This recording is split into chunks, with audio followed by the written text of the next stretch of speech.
Now, if you want to really drive them crazy, you say 12 more years. Because we caught them doing some really bad things in 2016. Let's see what happens. We caught them doing some really bad things. We have to be very careful because they're trying it again with this whole 80 million mail-in ballots that they're working on, sending them out to people that didn't ask for them. They didn't ask, they just get them. And it's not fair, and it's not right, and it's not going to be possible to tabulate, in my opinion. It's just my opinion. We have to be very, very careful. And you have to watch, every one of you have to watch.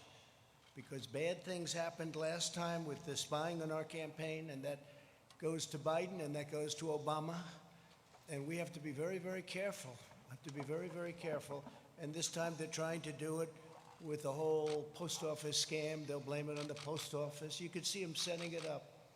Be very careful and watch it very carefully because we have to win. This is the most important election in the history of our country. This is the most, you know, for a long period of time, I would say, well, 2016, how special was that evening? Was that one of the great? That was one of the great evenings. But we have to be very, very careful, and we have to win. Our country is counting on it. This is the biggest. This is it. Our country can go in a horrible, horrible direction or in an even greater direction. And before the plague came in from China, that's where we were going. We were going in a direction like we had never seen. The most successful economy in the history of our country, the best unemployment numbers in history for African American, Asian American, Hispanic American, women, college students, bad students, good students, everybody. If you had a diploma, if you didn't have a diploma, it didn't matter, you were doing well. Everybody was doing well. And we were actually coming together. You know, success brings people together, maybe better than anything else. Success brings people. So many times they say, we're divided. Well, we were very divided under President Obama, very divided. People have no idea how divided. They didn't talk about it as much. They didn't say it as much. But we were really coming together. And I was speaking with Democrats all of a sudden because the success, the markets were at an all-time high. And by the way, take a look at what's happening with the markets. Take a look at your 401ks, which you probably do every hour. Take a look at your stocks. We're very close to breaking the record, and NASDAQ has already done it. You know, NASDAQ has broken the record, I think, 16 times already during a pandemic. Hopefully we'll call it the final phase of a pandemic. You know, Biden the other day said, no, he'd shut it down. He'd listen to some guy say, and he'd shut it down. We just broke a record on jobs, an all-time record. There's never been 3 months where we've put more people to work, over 9 million people. And again, we're just about ready to break the all-time stock market record. I mean, you look at it, we're just about ready to do it again. And what that means is everything else is going to follow. Very smart on Wall Street. Everything else is going to be there. The economy is coming up very rapidly. Our farmers are doing well. Our farmers are doing well because I got China to give them $28 billion because they were targeted by China. I got the farmers $28 billion, 16 and 12. That's why. So in spite of the pandemic, and our farmers did a great job in supplying food and all of the difficulties during this period of time, but we're getting ready to do things like nobody's ever seen before. But the best way to bring unity is success. Success brings unity, and we were there, and then we got hit with the plague. But we won't forget that. I just want to thank the people of North Carolina because, to be honest with you, I felt an obligation to be here. You have a governor who's in a total shutdown mood. I guarantee on November 4th, it'll all open up. It'll be fine, like most other states. On November 4th, you know, these Democrat governors, they love shutdown until after the election's over because they want to make our numbers look as bad as possible for the economy. But our numbers are looking so good And frankly, I used to say a V, and people would say, well, maybe not. I don't think so. Some would say, no way. We have a super V. You're right. It's now looking like it's a super V. Our automobile numbers are incredible, both used cars and brand new cars. Our manufacturing numbers incredible. We're putting a lot of manufacturing jobs to work that the previous administration said you'd need a magic wand. You'd need a magic wand for manufacturing jobs. I don't think so. I guess we had the magic wand, that's all. But we're putting them, again, we're putting them back, we're bringing them back. But think of your life just prior to the plague coming in. It was the best it's ever been. Your state had the best numbers they've ever had by far. And we had the best employment numbers also. We were up to 160 million jobs. We were never anywhere near that. And then we had to shut it down. We saved millions and millions of lives. We learned the enemy. We learned all about the invisible enemy, how it affects really people that are older, especially older people, the elderly, but older people with problems with heart, with diabetes, with other problems. And we learned, and most of the country is right now doing very, very well. They've done an incredible job. And to have a man sitting on television the other day say, oh, I'd shut it down. Oh, I'd shut it, like it's easy, shut it down. And by the way, when you shut it down, and we did the exact right thing, we shut it down, then we reopened, and that's what we're doing now. We're well into it. But if we didn't shut it down at that point, we would have had millions of people dead, millions of people. You see the numbers. The job that Mike Pence and the task force and all of us together have done has been incredible, what we've done, what we've achieved. Whether it's ventilators, whether it's supplying equipment to governors that were totally ill-prepared. Many of the governors were totally ill-prepared. Nobody wants to say that, but it's supposed to work that way, Federalist. It's supposed to work that way. The governors are supposed to do it. Many of them did a fine job, and many of them came back well. But most of them didn't have the equipment that they should have had. Few of them had the ventilators, which are very, very complex machines and hard to make and hard to manufacture and expensive. And we're right now making thousands of ventilators a month, and we're sending them. We have all we can use. Our whole country, every state, we're stocked. We're stocked. And I always say it, I'll say it again. There's never been a person that needed a ventilator that didn't get a ventilator. Every single person that's ever needed a ventilator, with all that you've heard, with how much, they said we didn't have. Again, I took over a country whose military was depleted and whose cupboard on this front were bare. The cupboards were bare. We didn't have anything. We didn't have a thing. We had very, very little. And we did a great job. We haven't been given, and it's not for me, it's for the incredible people, the generals, the admirals, all of the doctors, the nurses. And yet you saw yesterday convalescent plasma. You saw remdesivir.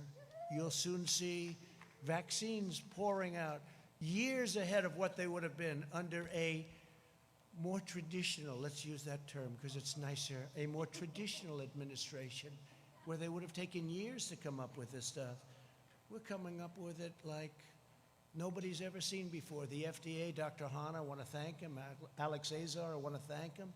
They've come with things and done things that have never been done in terms of speed and frankly in terms of quality. If you look at what we're doing and what we're coming up with, drug companies are coming out with vaccines that are, I've seen some results already. It's going to be very, very soon. They're in stage 3 trials. It's unheard of. We wouldn't be there for 2 years if this were a more normal situation. So I just want to thank everybody for being here. And again, I felt an obligation to come to North Carolina. It's been a place that that's been very good to me. We won a lot of victories here. I haven't been doing this that long, but I won every chance I had in North Carolina. I even stole a great chief of staff, Mark Meadows, right? I stole him from North Carolina. And he left Congress as a very popular guy. Could have been there for a long time if he wanted, and he came in. And by the way, you have a fantastic young gentleman going to take his place. He's a fantastic young guy, and he's going to be a real star in the party. He's going to be a real star in the party. So I just want to thank everybody from North Carolina. And I do want to show a little bit of a difference, because another state that's been very good to me is Wisconsin. And Joe Biden was going to have their convention in Milwaukee, and they didn't go there at all. They didn't do this. We did this out of respect for your state. We didn't do this for any other reason other than respect for the state of North Carolina, because we said we wanted to hold our convention in North Carolina, and I think you're going to remember that, frankly, on November 3rd. We wanted to hold our convention in North Carolina. So I did that out of respect. And if you had a governor that would have let us have some people.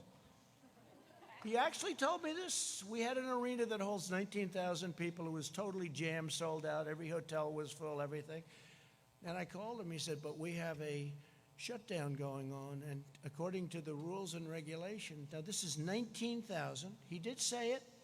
I don't think he'll deny it.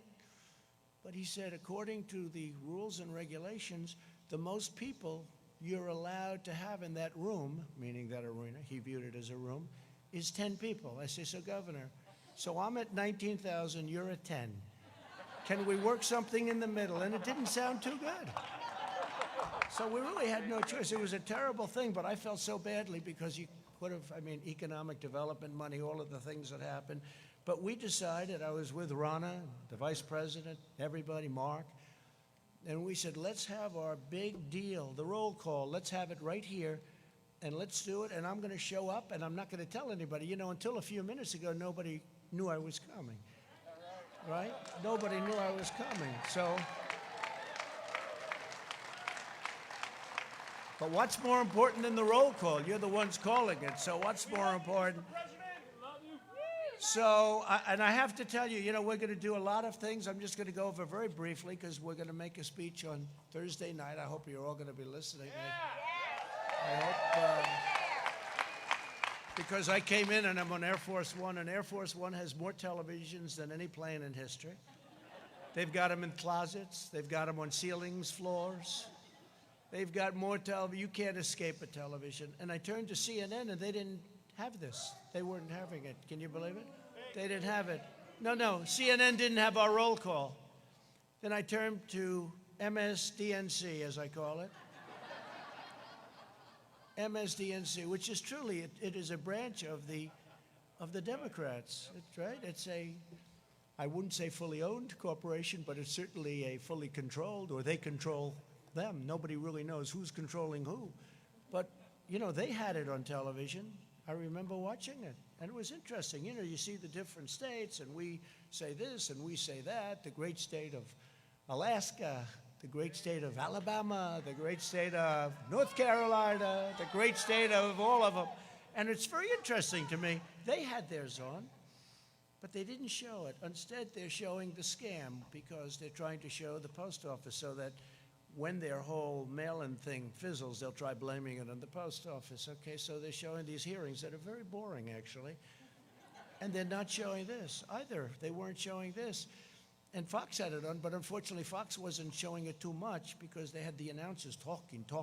I said, I want to hear what they're saying. The delegates, I want to hear what they're saying. So I think we had to switch over to C-SPAN or to OAN or somebody. But I wanted to hear them. But I can promise you a few things. Number one, we will not be taking the word God out of the Pledge of Allegiance, okay?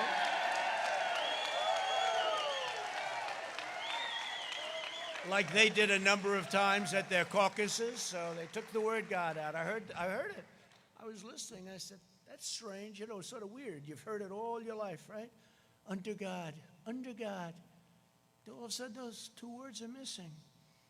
I said, oh, he must have made a mistake. He must have, maybe the teleprompter wasn't working, or his book wasn't working that I have right here.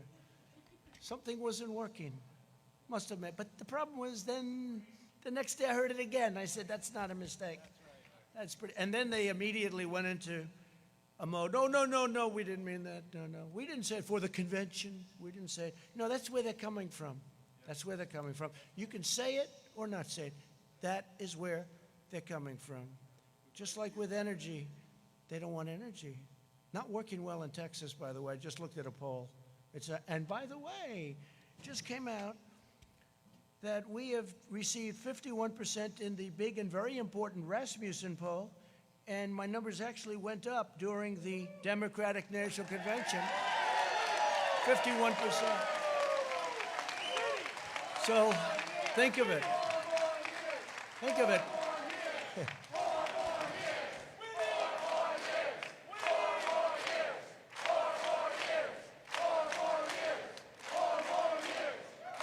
Thank you. I love this state. I like this place. And you're from all over the place, but this has been a good one for me. No, but think of it. So we're at 51% in Rasmussen. Do you read about it? Do you hear about it? You don't hear about it. They give you these suppression polls where they do registered voters instead of most likely. It's supposed to be likely. In other words, how about you? You're likely to vote. But how about you? You're registered, but I'm not voting. But see, under their plan, where they send these ballots, you don't have to want to vote. You get the ballot, and then they have harvesting. They get guys to go, do you want to vote? No, not really, but I have a ballot. All right, good. Who's it for? Sleepy Joe Biden. I'll put it here, son. Okay, can I have it? And they'll take it. In fact, harvesting is illegal in your state. They wanted to put a Republican, fine man, a pastor. They wanted to put him in jail because he harvested. Now they want to make harvesting legal all of a sudden. They'll put him in jail as a Republican, right? If he was a Democrat, they wouldn't even be thinking about it. In California, they do the same thing, no repercussion. In North Carolina, you had a fine pastor, a fine man, and they got him on harvesting. They wanted to put him in jail. And now they want to make it all so that everybody can harvest because they know it's not a good thing. So people that don't want to vote are going to be sitting there. They'll be making them, if you talk about 80 million ballots, it's 80 million, could even be higher than that. I used to say 51 million, now it's 80 million. They said, sir, you're a little obsolete with the 51. I said, all right, what is it? 80. I said, 80? How is it possible to think of it? They'll be sending them, they'll be dumping them in neighborhoods, there'll be people are going to be picking them up, they'll be bribing, they'll be paying off people to grab some. This is going to be one of the greatest scams, and it's common sense. This has nothing to do with politics. It's common sense. Anybody, you don't have to know politics. They're going to mail out 80 million ballots. It's impossible. They have no idea. Who's mailing them? Mostly Democrat states and Democrat governors. Well, supposing they don't mail them to Republican neighborhoods. That means they're not going to get them. So they're going to complain, and the election's going to be over, and then they're going to complain, and then they'll say, oh, well, we didn't get it. Big deal. In the meantime, you might lose the election. This is the greatest scam in the history of politics, I think, and I'm talking about beyond our nation. And they act like they're aggrieved. Like by saying this, we're saying such a horrible thing. We're not patriotic by saying this. No, we voted during World War I. We voted at the voting booth during World War II. The pandemic, we're doing very well, and people know how to handle it. Look at the crowds. They're doing very well. It's very safe. It's going to be very safe. If you have an absentee ballot where you request it, we're all in favor of that. Absentee, like in Florida, they have absentee is good. But other than that, they're very, very bad. There'll be millions of ballots. Take a look at New York. Take a look at Virginia. Take a look at New Jersey. All different cases. They just had one last night. Now they're thinking about recalling certain elections that took place with mail-in. And these are small little elections that are locally based, that are easy to run. Not millions, but thousands of ballots. Thousands. Hundreds of ballots. But these are small, and they can't control it. They said 23% of the ballots were defective. What does defective mean? It means fraud. It means a lot of things that we won't get into because I don't want to be accused. You see all the cameras back there? It's the fake news. I don't want to be accused of anything. But what it means is They're trying to steal the election from the Republicans. That's what it means. In a very, very nice way, I will tell you, they are trying to steal the election, just like they did it last time with spying, and we caught them, and that included President Obama, and that included, let's be nice, Biden. This could only happen in North Carolina. But that included them, and they got caught. And then somebody said, well, what are you going to do? Well, we can't attack a president. Oh, I see. If it was me. They said, we can't attack a president. We caught him. We caught him cold. And they say, we can't attack. He was at meetings talking about it. And by the way, this was spying before and after. And I think it's a disgrace to our country. I think we can never let that happen again. But now they're doing something that in a certain way is more dangerous because it's more effective. They spied on my campaign. You know what they found? Nothing. But this is big stuff.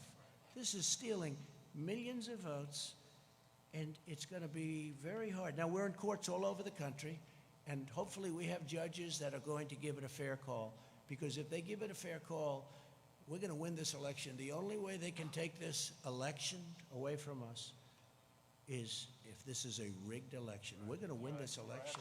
We're going to win this election.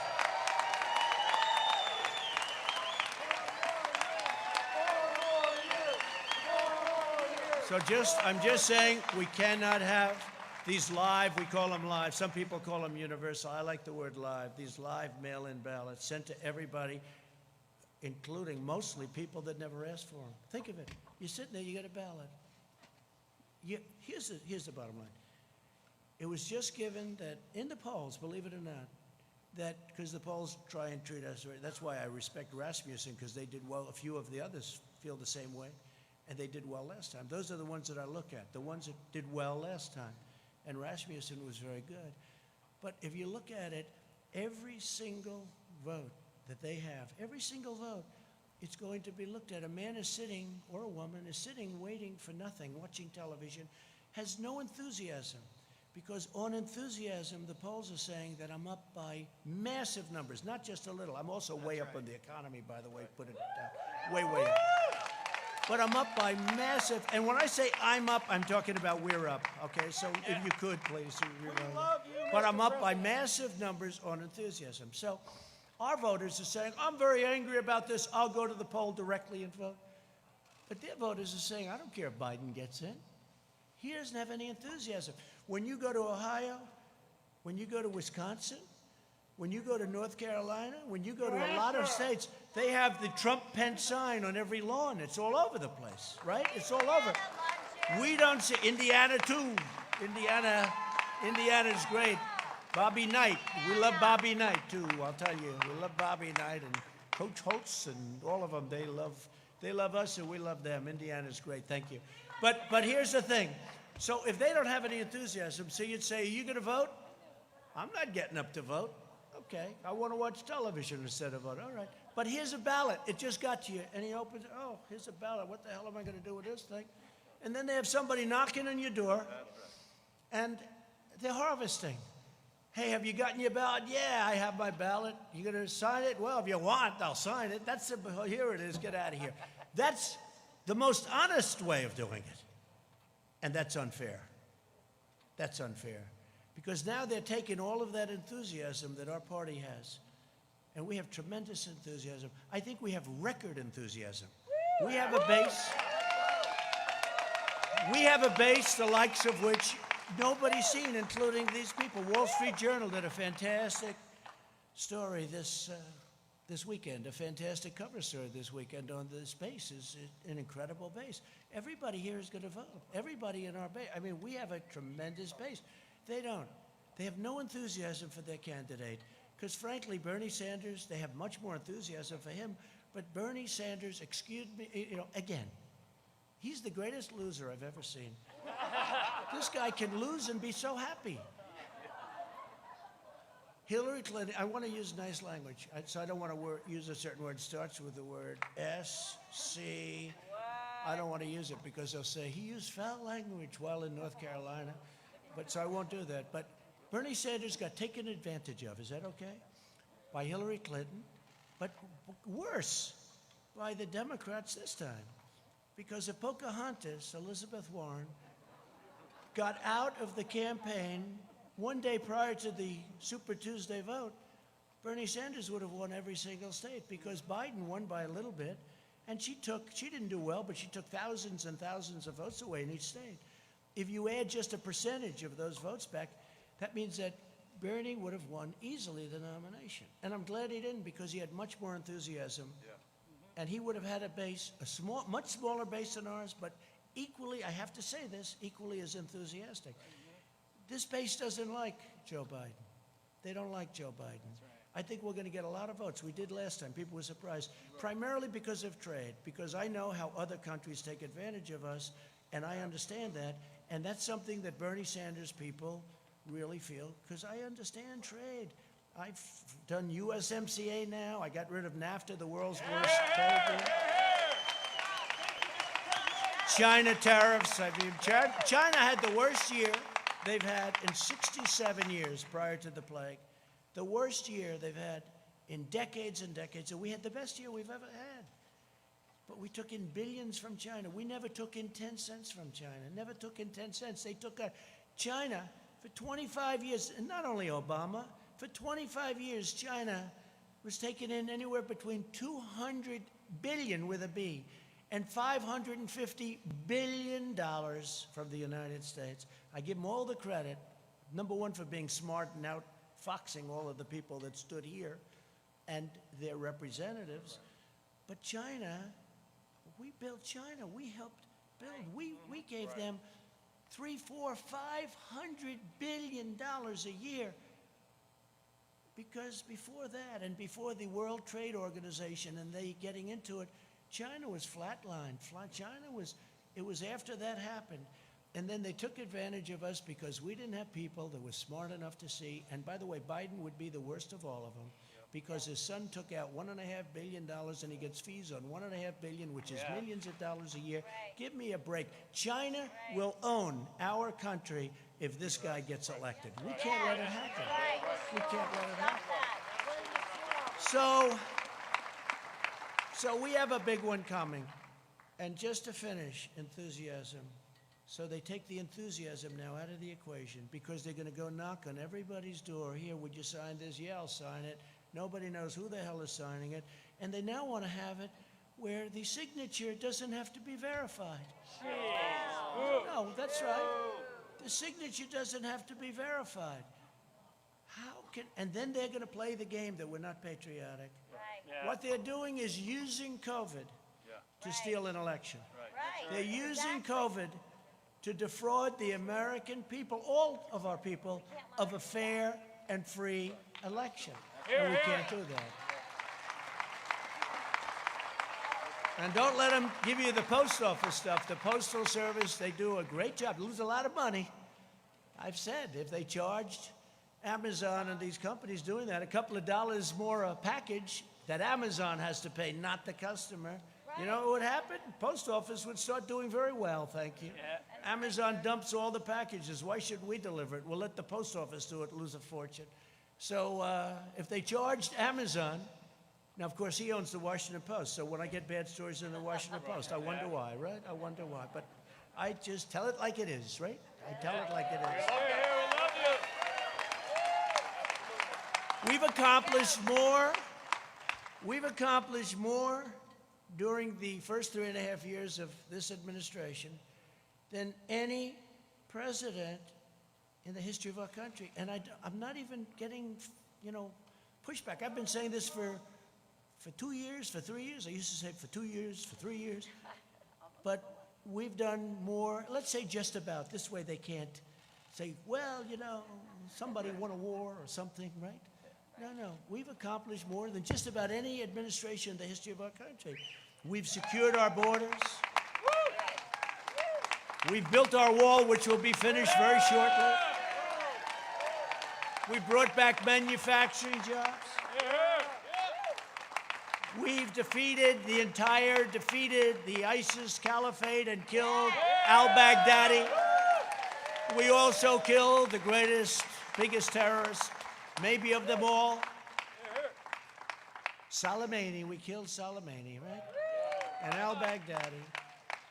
We appointed 300 new judges. By the end of the first term, we will have appointed 300. It's an unheard of number. That's because President Obama was very nice and he gave me 142 openings. And historically, you get no open. When you become president, first question you say, how many judges? They'll say, none, sir. Because the other previous president, they want to, it's a very important thing, federal judges. So I've appointed, we will have appointed 300, could be even more than that by the end of the first term. And I sat down, I said, first day I said, how many judges do I get to appoint? They said, sir, 142. I said, 100, because you know what? He thought that Hillary was going to win. Right? And the Republicans did not make it easy, let's say, but if you have enough time, there's not much anybody can do about it. We ended up with 142 judges, and then we've added many, many, and we're going to end up with 302 great Supreme Court justices. And remember this, I'm saying that I'm demanding, actually, a list. Let Biden put up a list of the judges he's going to appoint, that he'll take them out like I did. I had 25, and we're going to take it out of that list. And we're going to be announcing a list over the next couple of weeks with the judges that we had, plus we might add a few more, so you know exactly where we stand. He can't do it because he would appoint, it's not him, he has no choice. The radical left will demand that he appoints super radical left, wild, crazy justices going into the Supreme Court. Your American dream will be dead if that happens. It'll be dead. And by the way, the next president, so I've had two. Some presidents have had none. I have had two in a relatively short period of time. But I will tell you that the next one could have 2, 3, 4, and even 5. The next president. This is so important. This is so, whether you're talking about life, whether you're talking about Second Amendment, whether you're talking about military, this is so important. We have to do this. We have to win this election. But we brought back manufacturing. We rebuilt our military. We wiped out ISIS. I mean, think of it. When I came, ISIS was all over Iraq. The Prime Minister of Iraq was in last week, and he said, I want to thank you for defeating ISIS. I said, now, are you talking about me or the United States? You. Because when you came into office, it was a mess. They were all over Iraq and Syria, and you defeated them, sir. I said, good. Tell that to the media, please. Would you do that? And he said, I will, so let's see if he does. But we passed the biggest tax cuts and regulation cuts in the history of our country. We replaced the worst trade deal ever made, NAFTA, with a great USMCA deal that's going to keep our companies here, and it's going to be treating us very nicely. And I wouldn't say the other two countries were thrilled with it, but they were happy enough. And we did that, and that's another thing. They said, you'll never be able to replace NAFTA. You'll never be able to get it. And I got it. We got it through Congress. We fixed a lot of our broken and bad trade deals. We're getting $40 billion now from Japan. We fixed a horrible deal that was made with South Korea. Remember, I was a Hillary Clinton special. She said this will produce 250,000 jobs, and she was right. Except, unfortunately, the jobs went to South Korea, not to us. Okay? She said it would produce 250,000 jobs, and it did, to South Korea. And we stood up to China like nobody's ever stood up between the tariffs and the trade deal, which now, don't forget, when I made that, the ink wasn't dry before the China virus poured into our country, right? The ink wasn't dry. So I view that differently than I would have, because it's done very well. Last week they had the largest order of corn, the largest order of soybeans. They're doing things, they're very smart. A lot of people, because they see my attitude, a lot of people would say, we're not going to order. They do just the opposite. I got a call last week, sir. In fact, Sonny Perdue is here, the great Sonny Perdue, Secretary of Agriculture. He's here. There he is. Is that right, Sonny? I got a call. They ordered it was the largest order of corn in the history of our country. Twice. The largest order of corn, the largest order of soybeans. So here's how smart. Somebody else would say, running some country, they'd say, Well, we're not going to do business with him. He's not saying nice things about China's very smart. Instead, they order more corn than we've ever thought possible, right, Sonny? Order more soybeans than we ever thought possible. And now I have farmers calling me up, sir, we love China very much. Please don't be too tough on them, please.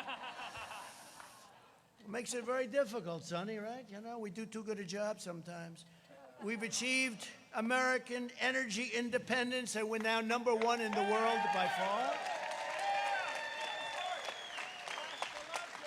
And I saw where these phonies, you know, they want to end everything we've done. They want to end it. They want to go to wind. They don't even know if they want to go to wind. I think they want to just basically close up our country because they're taking away our strength. But they want to do something, but there is no such thing. Solar can't do it. I love solar, it's all fine. You know, very, very heavily expensive, very expensive. But they want to go to other forms of alternative energy. And I think that's okay, except we don't have them. And it's not going to power these massive factories. So we need, and hydro I love. It's one of my all-time favorites. Hydro I love, I have to tell you. That's the great dams. You don't see that too much. You know why the environmentalists say you can't build a dam there? But now we can, because we've done things that nobody thought were possible. Like, example, the Keystone Pipeline, we got that approved. The Dakota Access Pipeline, they were all bogged down, right? Right? I got it approved. Now we've got things that they said you couldn't get done. So we're energy independence, and they said we want to ban fracking. Right? No fracking. They want to. How do you think they'll do in Texas, Oklahoma, North Dakota? Louisiana's going to love it. There's no fracking. There's basically, they want no fossil fuel whatsoever, okay? No gas, no oil, no coal, no nothing, okay? So they don't want anything. Now they're getting killed because a poll just came out in Texas. Texas wasn't happy. They want no guns, they want no oil and gas, and they want no God. No God. So it's no religion, no guns, right? No oil and gas. I don't think you're going to do too good in Texas. You know, George Washington could come back from the dead, and he could choose as his VP candidate the late, great Abraham Lincoln. And you're not going to win the state of Texas if you have no oil, no guns, and no religion. I don't think so. You're not going to win too many places. We eliminated Obamacare's horrible and very unfair individual mandate, which basically knocked out Obamacare. It knocked out Obamacare. We've protected your Second Amendment, so important. We've protected your Second Amendment. We've cut drug prices, first time in 51 years. We got drug prices down. Now I did a favored nations clause, meaning we pay the same price as the lowest country that has the best deal. The companies are going crazy, the drug companies. They're taking ads on me. I said, I went to Mark Meadows. I said, Mark, they're killing me. They're spending, they have nothing but cash, okay? Big Pharma, they call it, for a reason. There's nobody that gives the politicians more money than Big Pharma. Nobody, not even close. So I said, well, look, if you're not going to negotiate a fair deal, we're going to do a favored nations clause to the top people, the biggest guys. They said, no, don't do that, favored nations. No, favored nations, because, we have countries out there that are paying a tiny fraction of what our people are expected to pay. So if you have a country, Germany or others, they make, by the way, UK, all of Europe, Canada pays 50%, 50% less.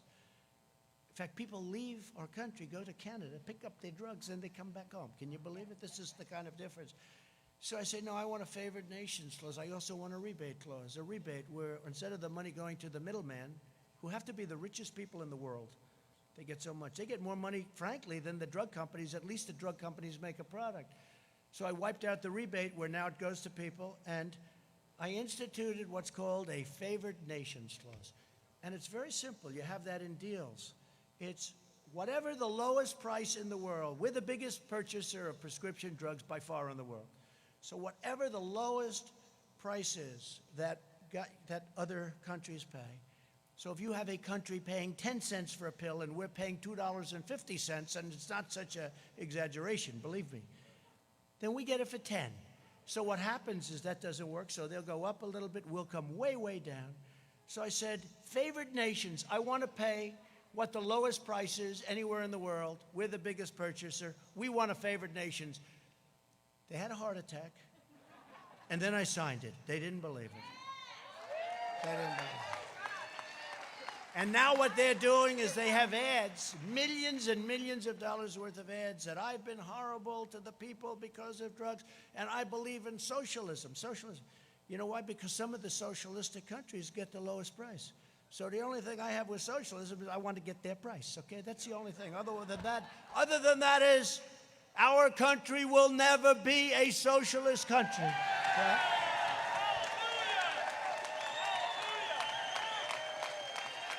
So we cut drug prices, and you could get cuts.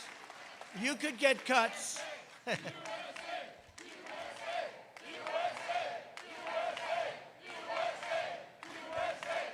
You could get cuts as much as 50, 60, or 70%, maybe even more than that, on prescription drug prices. And wouldn't it be a kick, I'll use this, wouldn't it be a kick in the ass if I lost and Sleepy Joe is president, and this thing kicks in right about soon, right, in 30, 40 days, and people wake up after the election. Boy, Biden's done a great job. My drug prices just went down by 70%. What a great president he's been. He's great. And Sleepy Joe would say, I thought about that, but everybody knew about favored nations. But nobody had the guts to do it. And I'll tell you, I was called by many politicians, please don't do it, sir. Please. I said, why? They don't want to tell me why. I know why, because, you know, they're politicians and they've been helped out. And I guess we have to understand that too. But the fact is that we signed a favored nations clause and a rebate clause, and your numbers are going to come down 60, 70%. And I hope you remember that on November 3rd, because nobody but me would ever do it. The other thing I've done, aside from very strongly protecting your Second Amendment, which was not easy. That was not easy. And by the way, they will take your guns away as sure as you're standing or sitting there. They will take your guns away. Either that or obliterate the Second Amendment.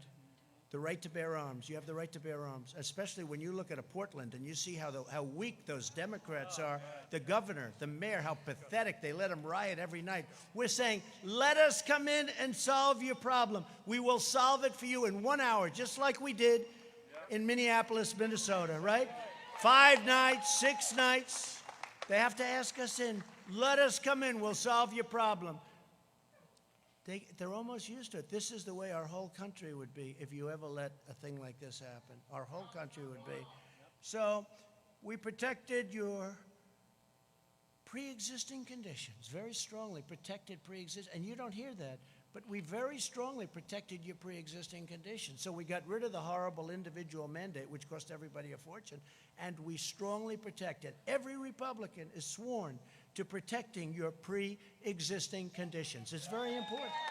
You won't hear that. You won't hear that from the fake news. We passed right to try. We passed VA accountability and VA choice. We mobilized the largest response since the Second World War. We are doing an incredible job on the China virus, but I'm going to talk to you about that Thursday night. Will anybody be listening on Thursday night?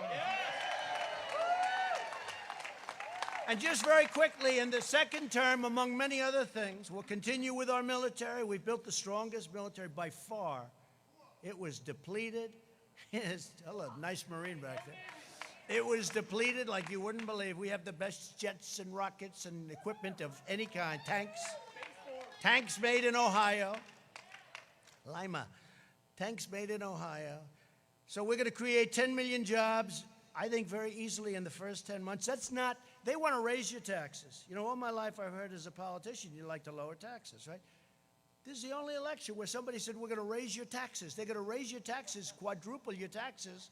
They're going to add on to the regulations so that all of these projects that we got started that are great projects, they won't be able to get built. So they're going to raise your taxes. They're going to raise your regulations, make it impossible to build a highway.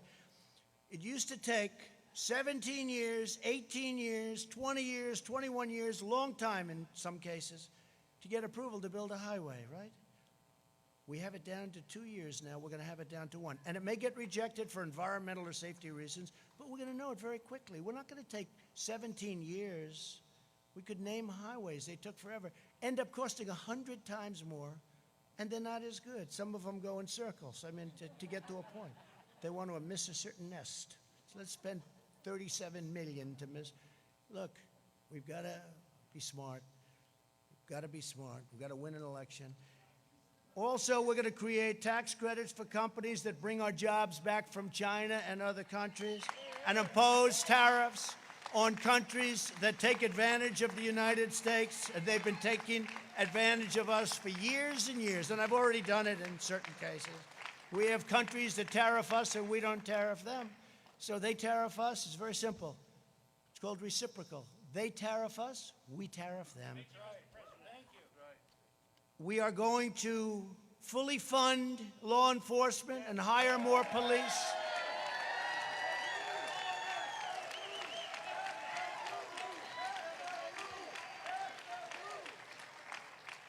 We're going to go with school choice, and we've made a lot of progress on school choice for every student in America.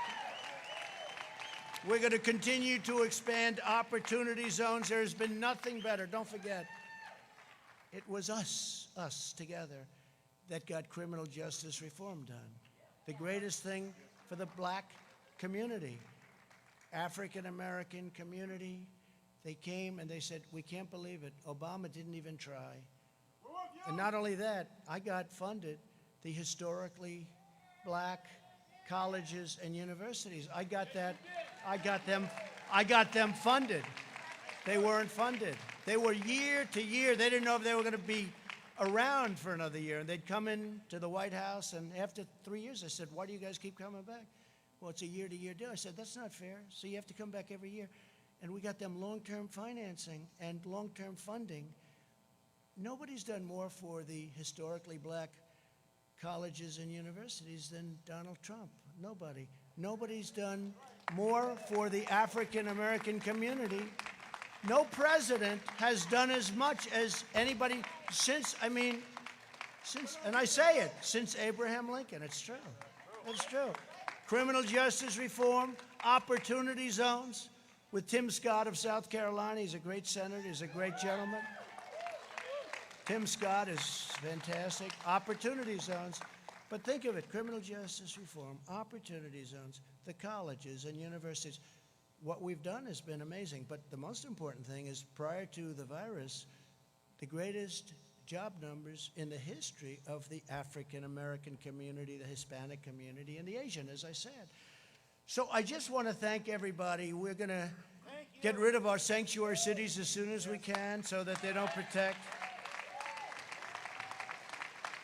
We put NASA back in action. NASA had grass growing through its runways. It had grass growing through the cracks of its runways. It was closed, essentially just a disaster. Now it's the #1 space center anywhere in the world by far. You saw the ships going up. And for some reason, a lot of rich people like rockets going up. And so we say, let's lease them our beautiful launching areas and let them send all the rockets. Let them pay for it. But we'll be landing on Mars. We're going to the moon. We're going to Mars. We'll be the first on Mars. Let's see if that happens. We have to do it. If we're here, it's going to happen. If somebody else is here, probably not. But I just want to, again, thank you from the bottom of my heart. You're incredible warriors. You have incredible strength. You have unbelievable intelligence and patience. It's a combination of both. I don't know which is greater, the intelligence or the patience, but let's assume it's the intelligence, okay? But I have to tell you, I think we have the greatest base of support anywhere, at any time, any election, and people are starting to find that out. They found it out in 2016, and I will be honest, this election, I believe we have far greater enthusiasm in this election. That's right. And we had a level that was a record, because they still don't believe what happened. They said, where are all these people coming from, right? We love you. People that were great Americans that never voted, but they were good because they didn't like who they were watching or looking. People were great. They didn't vote. I'll never forget, a congressman from Tennessee came up. They do very early voting. Tennessee, a great state. And they had just started voting, and I was in Pennsylvania making a speech, and he said, sir, I don't know, I can't speak for anybody, but I'm from Tennessee, and I've been doing this for a long time. He said, I've never seen anything like it. People are coming from the valleys and the hilltops, and they're coming from the cities. They're coming from all over. I never said they're coming out of the rivers. They're coming along those beautiful war fields that we have. They're coming from everywhere. Sir, I've never seen anything like it. But if other states are like Tennessee, you're going to win this election. He was the first one to say it. He was the first one. They came from the mountains. They came from everywhere. He said, I've never seen anything like it. And people that be having Trump pants and the hats, these are people that never were political people. They never wore a pin in their life having to do with politics. It's been an incredible experience for me. It's been an incredible experience, I think, for everyone. And I'll tell you what, next year is going to be it's going to be a great, great year. It's going to be a year of tremendous success. We're fighting off this horrible thing that was delivered by China, and it was by China, and we're never going to forget it, and I let them know. We're never going to forget what they did, because you know what? We're going to do great economically. You had the best year in the history of your state, but we're going to do better economically than we did last year. But we can never forget the 175,000 people, which will go up. Remember this, though. We saved millions, because if we didn't move, and if I didn't put the ban on heavily infected people coming to our nation from China, that everybody told me not to do, months later they were saying we shouldn't, and then they all either apologized or admitted it was right. And Europe, I did Europe too, very early. If we didn't do that, our numbers would be at a level like you wouldn't believe. So I just want to thank everybody for this incredible support. Be very, very careful. This is going to be, and I really believe this is the most important election in the history of our country. Yeah, it is. Don't let them take it away from you. Don't let them take it away. North Carolina, we love you. That's why I'm here. Thank you very much. Very special people. Thank you. God bless you all. Thank you.